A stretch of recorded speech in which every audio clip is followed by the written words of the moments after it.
So, welcome to today's class. Today I'm going to talk about the internal organization of public entity. So, when we talk about internal organization of a public entity, what we mean basically is that those are the different functions within an organization that enable public procurement to take place. So, one of the internal organization is the accounting officer. We have the procuring entity. We have the tender opening committee. We have the evaluation committee. We have the procurement function, we have the user department, we have the inspection and acceptance committee, we have the sector specific procurement, we have consortium buying, we have the procuring and asset disposal agent, and we have the transfer of procurement to another public entity. So basically, I'm going to start with the accounting officer. The accounting officer in any organization is the head of that procuring or that public entity. For example, the CEO of any organization is termed as an accounting officer. Remember, the accounting officer is the person who basically ensures that the procurement process is up and running. So some of the functions of an accounting officer is that he ensures lawful contract implementation. So remember, in any organization, they normally enter into various contracts. And for the contracts to be successful, the person who is responsible for that success is referred to as the accounting officer. The other thing is he ensures that all matters are brought to the attention of the cabinet secretary and the county executive or chief justice or even the head of the legislature. The other thing about the accounting officer is that he takes appropriate measures to resolve issues arising from investigation, inspection, and assessment. So he's the person who is responsible and takes measures to ensure that the procurement process is up and running. In case we have various issues that arise during the execution of those issues to do with procurement, is the person who is responsible to ensure that all those investigations and reports are taken into consideration. The other thing is it provides information to the National Treasury. Remember, we have a lot of information in any procuring or public entity. So the work of the accounting officer, therefore, is to ensure those information are brought to the attention of the National Treasury. And in this case, is the Cabinet Secretary of the National Treasury. The other thing is that he ensures preparation and submission of reports to the authority. So every year or after every 3 months, there are some reports that the accounting officer must submit to the authority. And in this case, the authority is the Public Procurement Regulatory Authority, and it's the body corporate that ensures the procuring entity does its responsibility well. The other thing that I'm going to talk about is the procuring entity. The procuring entity basically is that organization that buys goods, works, or services to achieve a certain objective within the organization.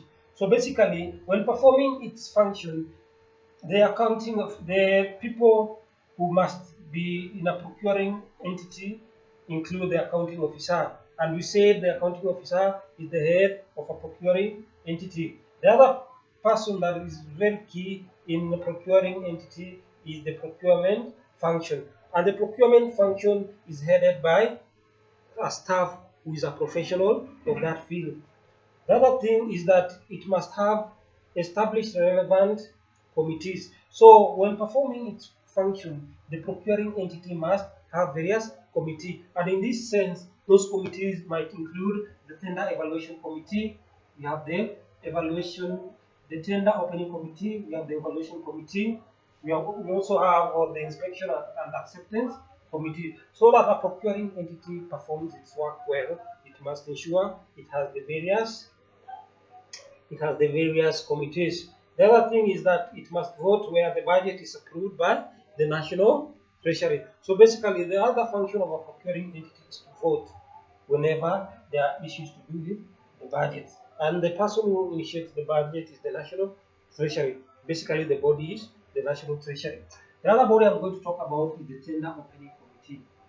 After submission of tenders by contractors or suppliers, the function of the tender committee starts. So the work of the tender committee basically is to open the tenders and announce and basically give a serial number to the tenders.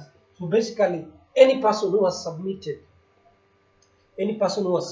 tender is allowed to go and participate in the tender opening process.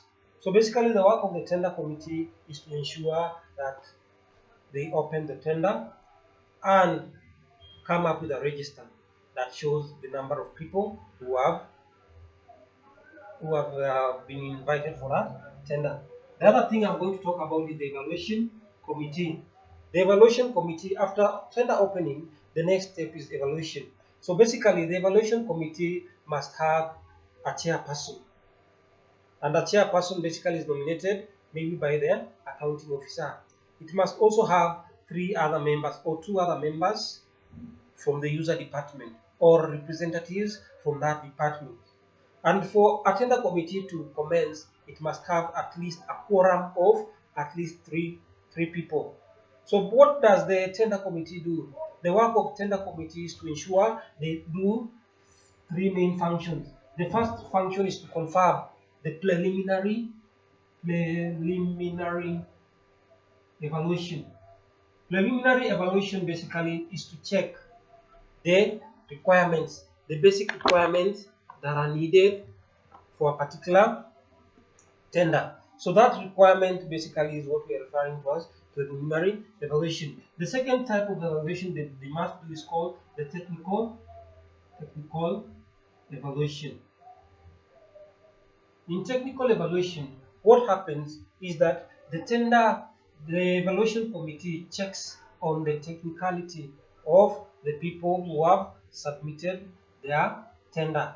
So basically, they check the capability in terms of the technical aspects. The other thing that they must check is the financial evaluation. So basically, they must also check the finances.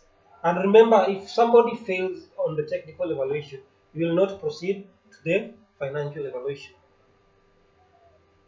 So after doing all that, the person with the least evaluated bid is given the tender. But before that, they must come up with a report, evaluation report.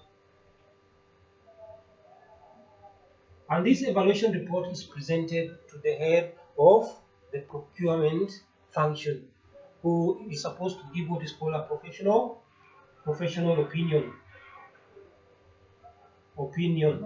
It's not until you fall that you. The head of the procurement function gives the professional opinion. He forwards the professional opinion with various recommendations to the accounting officer. And the accounting officer, as we all know, we say, is the head of the procuring entity. So it's the person who is responsible now to sign after reading the professional opinion from the procurement function. So next time we are going to talk about the other functions like the procurement function, the user department, the inspection and sector specific procurement, consortium buying, procurement and asset disposal agent, and transfer of procurement to another public entity. Thank you for listening.